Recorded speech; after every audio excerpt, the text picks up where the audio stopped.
First, I want to thank Javier for the invitation to come and give a talk. Secondly, I want to apologize in advance for not being able to give it in Spanish. Unfortunately, I don't speak Spanish, but all of the people in my building in New York who work in the building speak Spanish. So I guess one of these days I should start learning. This is my second trip to Colombia. My first trip was in 1982 to Bogota, and we had two master students at Stony Brook who were my hostesses, and they put together an inter-university seminar to introduce the philosophy of technology. El Rosario University was the hosting university, and then a consortium of 3 other universities were added to that. This was a very interesting and actually important experience for me. I came down, as Javier indicated, my first book on philosophy of technology was 1979, Techniques and Praxis, and so this was 3 years later. And in North America, a lot of the introductory question around philosophy of technology had to do, what is the relationship between technology and science? And so I opened my lectures on that topic, and suddenly I got a lot of opposition. People were very upset, and they started to tell me, no, science and technology are not different. They are in fact a force that is coming from North America to destroy South American culture. And that was the first night. And I suddenly realized that this was basically a bullfight in which I was the bull. And so each night the audience got bigger and bigger and bigger, and people were coming with books and all sorts of things to challenge what was going on. Now, in retrospect, I think this is what was going on. There is a very large master narrative about modern science, which holds that modern science was invented in Europe and very quickly picked up in America, and that this kind of modern science with its technologies now overcomes the whole world, and everybody must adapt to what today, of course, we call technoscience. And I realized that this was a very different perspective upon the phenomenon of science and technology. So I redid my lectures and tried to start to respond to that. This today is a second step. This occasion in Bogota was actually a kind of conversion point for me, in which I realized that science and technology was experienced very differently in different parts of the world. And so let's go back and look at 2 things. One is, let's look at the history of technology. 1982 was, by today's standards, the Dark Ages. Do you realize that the first PCs were basically 1984? That email was just beginning to be used. Stony Brook would not allow administrative offices to have computers. They could only have typewriters. I became a dean in 1985, which was the year the central administration changed its mind, and after that you could only have computers and not typewriters. So that's how long ago 1982 was. 1979 was a year of very many important books. One was Jean-Francois Lyotard's book, The Postmodern Condition. And in that book, he argued that the master narratives about Eurocentral culture, Euro-American culture, were out of date and false.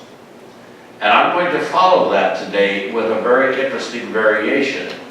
What I'm going to do today is to look at the history of science and technology from a very different perspective, and in fact invert what was the master narrative of the 1980s and even through the 1990s. So that's what I'm going to do today. As Javier mentioned, I also published Techniques and Praxis in 1979, which is regarded as the first English language text in philosophy of technology. And I have gone on to publish a great number of other books in that area as well. Now, what I want to do tonight is to look at the history of science and technology going way back. I like to start with the Ice Ages. The reason for that is that during the Ice Ages, you begin to get a vast number of artifacts which tell us what the culture was like in the Ice Ages. And my starting point will actually be 36,000 years BP. BP means before present, and it's the dating that the sciences use so that you avoid religious connotations like AD, BC, CE, BCE, etc. So I always refer to BP, before present. Now, what I'm going to do is to build up a series of examples of what I call archaeoscience. What I call archaeoscience is patterned after archaeoastronomy. Person that I worked with and studied a long time was Tony Avini, and he does archaeoastronomy. What he does is to look at all of the different cultures that developed what we today would recognize as scientific knowledge about natural patterns in terms of celestial movements and astronomy. Now we know that every major culture, every major people watched the movement of the heavens. And so they watched how the constellations were formed in the heavens. They watched the movement of the moon and the sun and so forth. And so one of the earliest forms of scientific knowledge, if you will, I'll call it archaeoscience, relates to astronomy and the development of calendars. Now, what I have here is the first slide. It comes from 36,000 years BP. It is a lunar calendar, and it's inscribed on a piece of stone. There are other inscriptions on things like reindeer antlers and so forth. In other words, these people who lived that long ago took account of the 29-day lunar cycle. They knew it well. And as you can see, they depicted the sort of shapes of the lunar cycle phase, etc., 36,000 years ago. Now, my contention is this. Any people needed knowledge of repeated patterns in nature. And of course, that's the knowledge that we call science. And they did it in different ways for different reasons. I'll refer to some of these as we go along. Now, from the master narrative point of view, all of this would be an anomaly. How could they have had good science, 36,000 BP? But they did. So this is the earliest example I'm going to start with to show how they observed that particular bit of knowledge of regularity in terms of the moon cycle. Now, there are some cultures that follow lunar calendars, and other cultures follow solar calendars. And turns out that many of the peoples who are migratory or who are not agricultural actually follow a lunar calendar, and those who are into larger cycles follow a solar calendar. So here is the first depiction that I know of a regular lunar calendar. Let's turn to the second slide.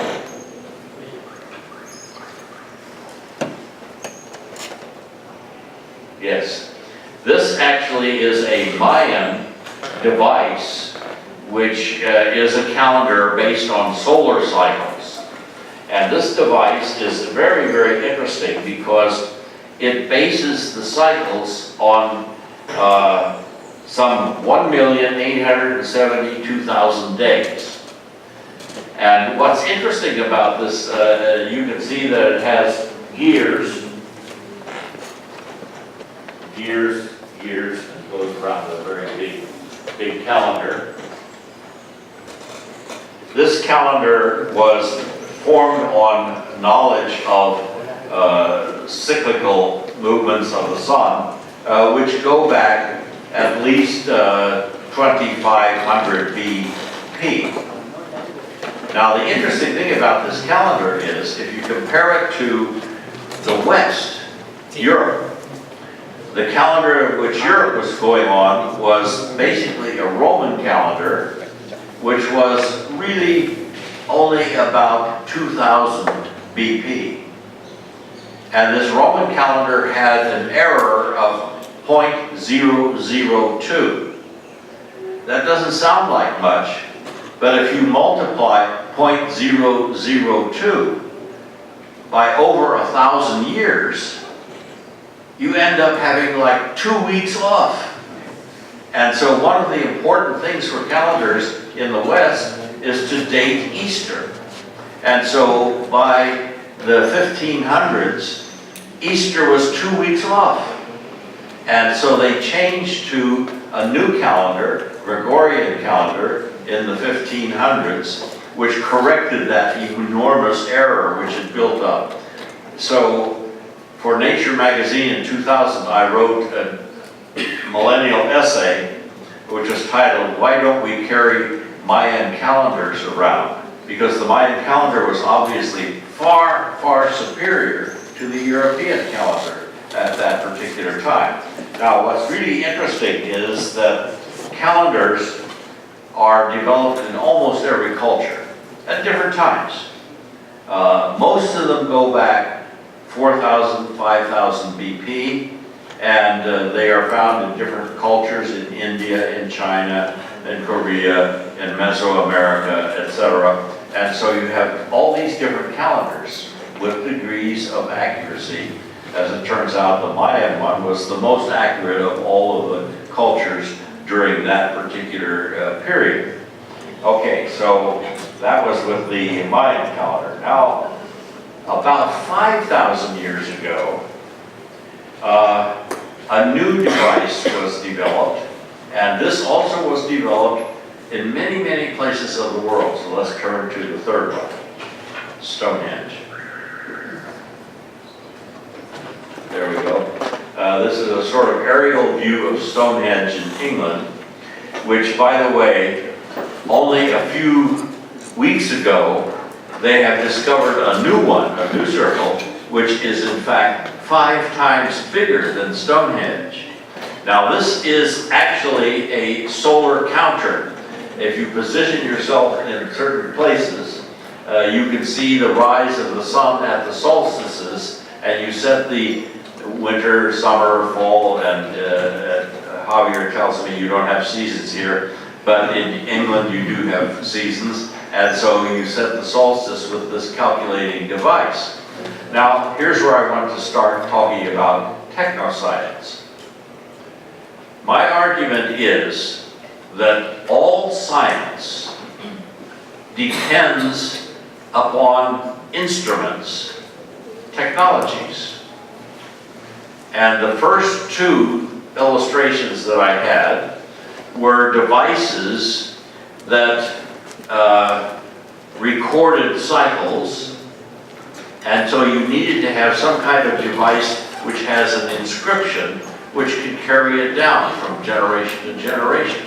After all, the astronomer who discovered this may have died. So you need to have an inscription technology which all these cultures had. Secondly, Stonehenge now illustrates a second kind of technology. What are you doing? How are you getting this knowledge? You're getting this knowledge by observation. In this case, by going out at night and watching the movements of the stars, the sun and the moon, etc. But your perception, if it's just anywhere, is not standardized. It's not calculated. So what you need is a second kind of instrument which stabilizes your perception. And that's what Stonehenge is. You go to this one place that is now set up for 5,000 years, and it stabilizes your perception. It's the same place each year that the sun rises. Now, technically speaking, that's not quite true, because there are stone circles in northern America used by the Indians, American Indians, and the movement of the heavens moves very slightly over the years.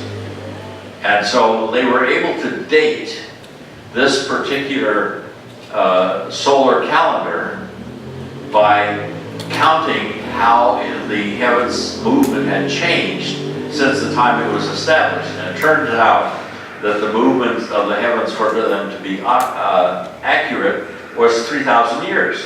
So 3,000 years ago, this stone ring was formed, but the heavens moved slightly enough over 3,000 years to no longer fit that particular pattern. That's true also of Stonehenge. It's true also of all these mystical measurements that people claim for the pyramids. There's nothing mystical about it. The pyramids relate to certain star patterns which are now different since the 7,000 BP of the first pyramids. So here we have what I'm calling technoscience. Human observation mediated through instruments. These are very big instruments, to be sure, and yielding knowledge which is useful for the culture accordingly. So now we have the first steps of ancient technoscience, if you will. Now, let's go on to the next observations.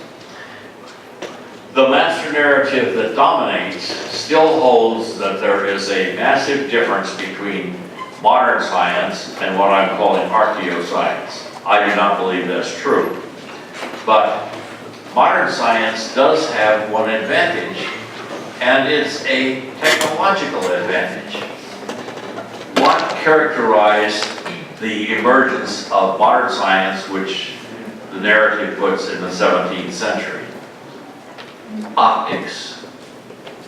Before the 17th century, no telescopes, no microscopes. So the invention of telescopes and microscopes in the 17th century transformed the perceptions that one has. Let me use Galileo, who is usually called the father of modern science. He made a number of discoveries, all of them through the telescope. The most important one was the discovery of the satellites of Jupiter. He heard about Lippershey, who was a Dutch optic maker, who was the first person to create a compound lens telescope. Now, it turns out that Galileo was also a lens grinder. So, having heard about this from a Jesuit friend in 1609, he went to his lens grinding shop and started to make telescopes. He made about 100 of them during his lifetime. And what's interesting is, at first he didn't look at the heavens at all. He just looked across the field to see what the inscriptions are on somebody's building. And of course he discovered that they were upside down through the lenses, etc. But in 1610, he suddenly decided to go out at night and take a look. And one of the first things he saw was Jupiter. And Jupiter has 4 big satellites, 4 moons. And he saw the moons moving around the planet. Up until this time, he believed in the Ptolemaic interpretation of the universe, in which the Earth was the center of the universe, and the sun and all the other planets and so forth went around. He sees this and he suddenly realizes that elsewhere out in the universe there is a big star, he called Jupiter a star, which had wanderers or things going around it, and he converted to Copernicanism, which held that the sun was the center of the universe and the Earth in fact went around the sun. This is, now the discovery I'm pointing to, of course, is mediated by an instrument, a technology. The same was the case with the phases of Venus, which he observed, the sunspots, which he observed, and of course the big first one that he observed were the mountains of the moon. The mountains of the moon, he realized, by the way the shadows were cast, he did his mathematical calculations, and he discovered the mountains of the moon were as high as the Alps. He couldn't believe it. But of course, he wanted to make sure that he was famous, so he immediately published what's known as the Starry Messenger, bragging that his telescope had given him knowledge which none of the Holy Fathers had, and in fact, neither did the Bible. So that got him in deep trouble, as you can guess. And it was actually the sunspots that got him listed on the index. So now let me go back to my multicultural history and say that nobody in Europe at that point knew that sunspots were actually a very old phenomenon. 900 years before Galileo, the Chinese had noticed the sunspots, had not only noticed them, but charted their 11-year cycle. The question arises, well, how could they do this? Because, of course, if you look at the sun, only once in a while can you see a sunspot with the naked eye. And if you look at it very long with the naked eye, you go blind. In fact, Galileo did enough looking with the naked eye that he came close to going blind in his old age. So he invented a helioscope which casts the image on a sort of like a camera obscura outfit, and got him that way. But he didn't know that the Chinese had beat him by 900 years. We now know that the Chinese observed the sunspots through very dark quartz. They didn't have optics, but they had dark quartz, so you could hold a piece of dark quartz and without damaging your eyes. And doing that, but let's have the next slide, which is John of.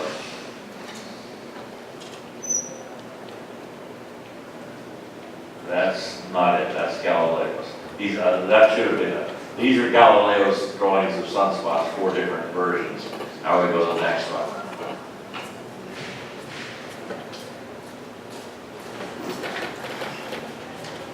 Okay, this one is a drawing from 1128, a naked eye observer of 2 very, very big sunspots by John of Worcester in England.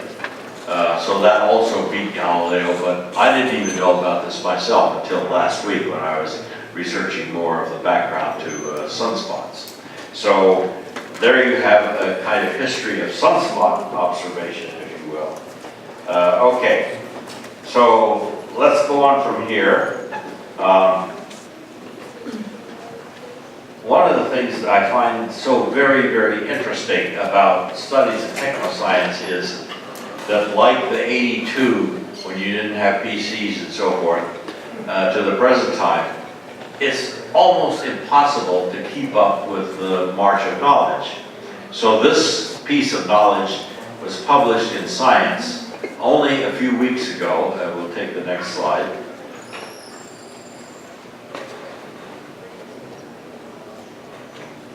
There we go.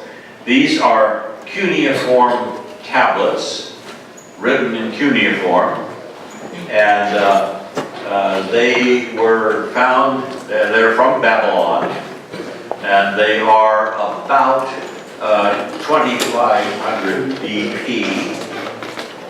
And what they show by the text and the mathematics is that the Babylonian astronomers were busy charting the path of Jupiter.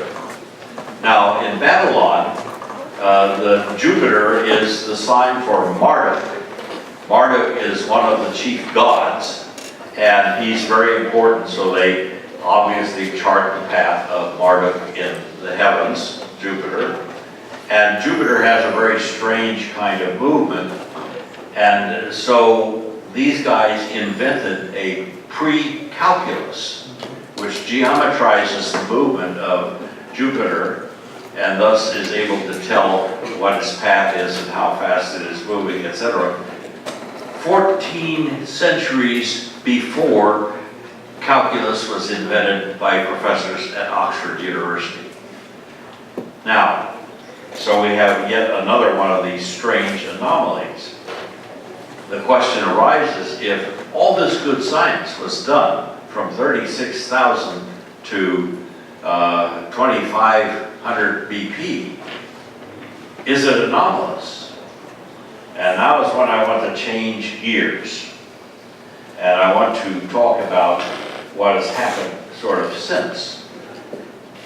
Obviously, early modern science becomes very pervasive in Western culture. And we know a lot about that history because it began to differentiate itself, for example, from religious culture. It became secular. It became immersed in all sorts of areas of life. I'm only looking at astronomical examples so far. And so it spreads. And by the time you hit the 18th and 19th century, something else happens. In the 18th and 19th century, there is the Industrial Revolution. And the Industrial Revolution is obviously dominantly technological. One of the big inventions of the technological revolution was the steam engine. And the steam engine was used to pump water from mines because water was flowing into mines so fast that you couldn't do the mining of the ore. So Newcomb invented the steam engine to pump water. Now, there is a saying of historians, which I've sometimes quoted, it's called, "Science owes more to the steam engine than the steam engine owes to science." The reason for this is that scientists studying the steam engine realized that it lost efficiency over time. And that stimulated the investigation into what today we call entropy, or increasing disorganization. And that is embodied in the second law of thermodynamics. Thermodynamics was created on the model of the steam engine, nothing in nature. So now we're seeing a very interesting shift. The technologies themselves are beginning to stimulate scientific knowledge. And even though you're still using instruments for any observations of nature, you're now also using the technologies as a model for what happens ultimately in nature. And of course, the theory is that ultimately the universe turns to chaos. We're not quite there yet, but we're going in that direction. So that is part of what's happening there. Now, with the Industrial Revolution, you begin to get very big machines. And at first you get power sources which are largely steam. Look at what happens to transportation. Steam replaces sails, and steam boats become common in the late 19th century, early 20th century, overwhelming sail. On land, steam engines run the railways, and the railways proliferate all over the world. Here's where you get the old master narrative. because it's the Industrial Revolution, which is what is spreading over the world. Everybody is using steam engines. For example, there's some interesting stories about how China developed its buying of steam engines from the West. And of course, the big Western countries that became first industrialized were Germany, England, and the United States, with other countries following behind. And of course, by the time you get to the late 19th century, early 20th century, it's moved to Asia, particularly Northeast Asia, so you get China and Japan and Korea industrializing as well. Now, from this, there emerges later, basically in the 20th century, with one exception I'll talk about, you get big science, capital B, capital G. What is big science? Old science used to be, the myth of old science is you have a bright mind, an Einstein, name Hawking, any of these guys. They come up with great ideas, relativity, etc. And they come up with a theory which capsulizes the great idea, and that's how you get science. Arthur Compton, who was the father of philosopher John Compton, got one of the Nobels in the early 20th century, and he made all of his own instruments in the basement of his house, handmade. Today, if you open Science magazine, you see you could buy off the shelf all of these DNA analysis machines, etc., etc. So nobody makes their own machines and their own instruments anymore. You buy it off the shelf. It's made technologically in technological companies.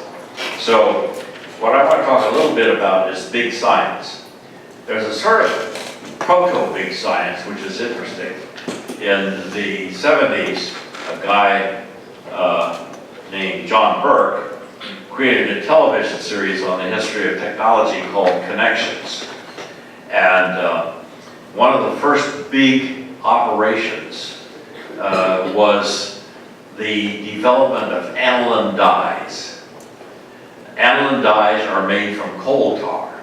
Well, of course, this is right when steam is in its heyday, and the railroads, the steam engines are going, so a byproduct of coal is the tar.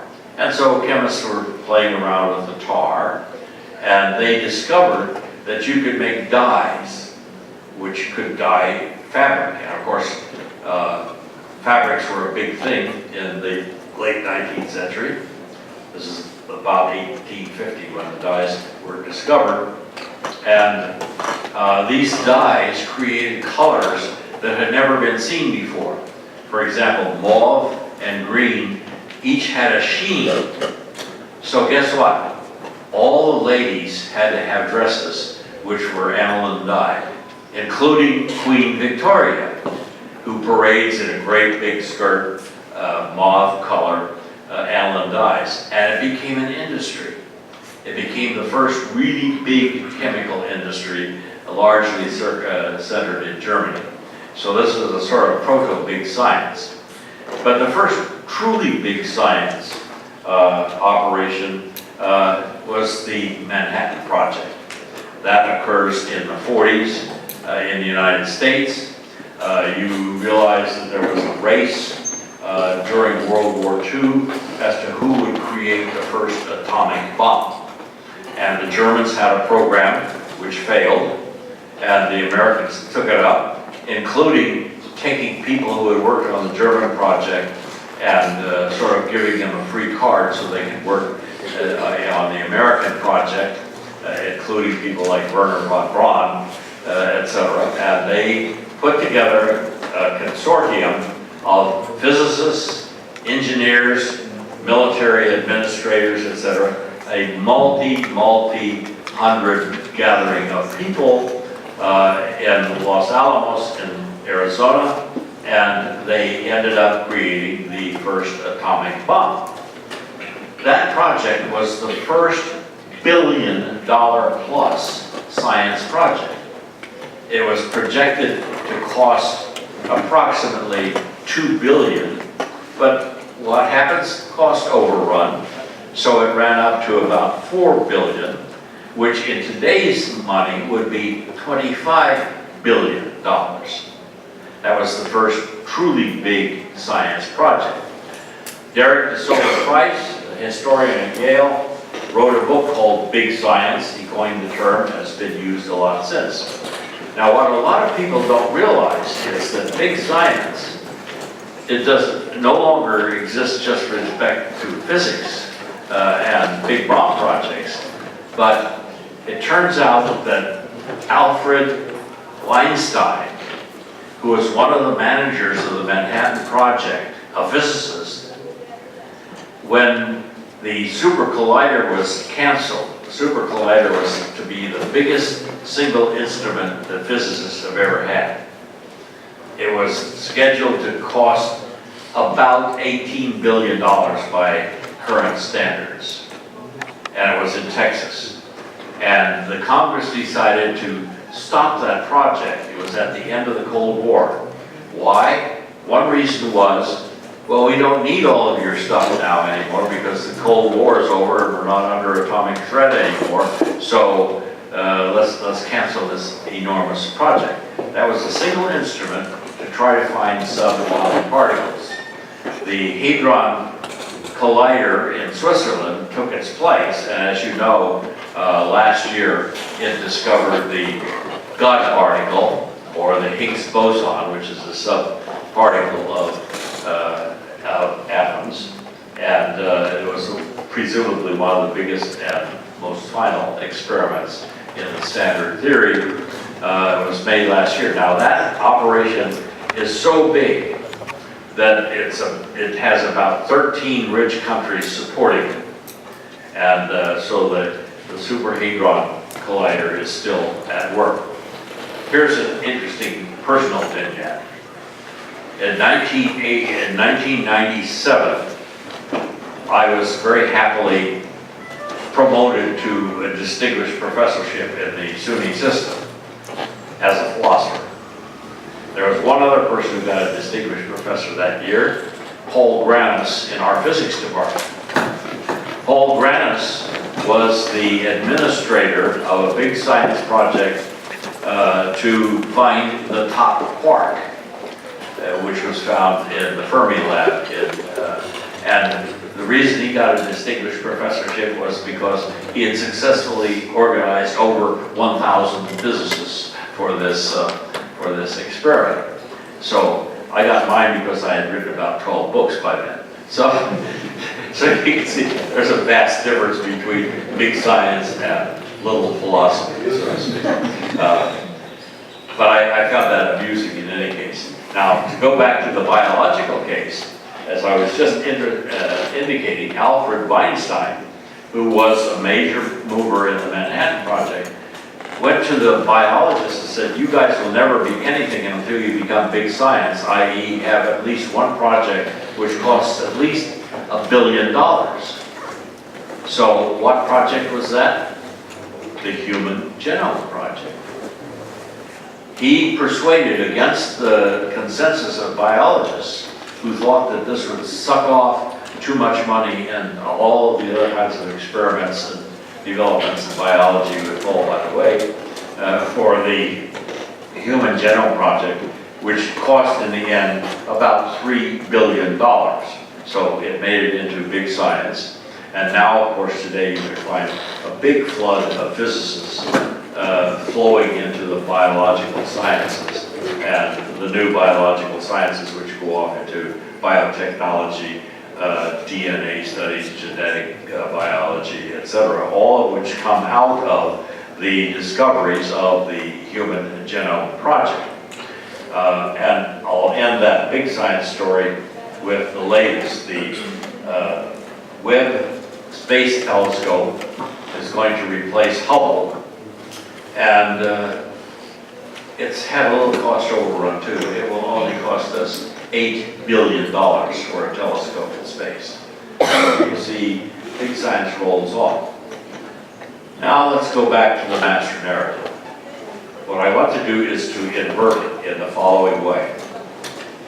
My argument is that archaeoscience was multicultural. It occurred through, even before antiquity, back at least to the Ice Age, all over the world. Multiple cultures produced valid scientific knowledge. Now, granted, it was not big institution, it was not big science, etc., but it was valid recognition of patterns in nature. So instead of regarding these events that I've described as anomalies, let's describe it as normal science. Then what happens is big science transforms normal science. Big science is the kind of science that can only be done in rich countries. In 1990, when I published Technology in the Life World, I looked into that and I discovered that there are basically only 13 areas on the globe which are capable of having an infrastructure big enough to have modern technoscience, a combination of technology and science. That's most of the European countries, including Russia and the Soviet Union, what was still the Soviet Union at that point, just barely, and Northeast Asia, China, Korea, India, increasingly, and these days, now you have the so-called BRIC countries, Brazil, Russia, India, and China. India and China are still, China is actually very close to being equal to a lot of other countries in terms of amounts of dollars going into technoscience, etc. India is a bit farther behind, but is in some ways more advanced because it's doing a lot more high-tech computer kinds of stuff than China is, etc.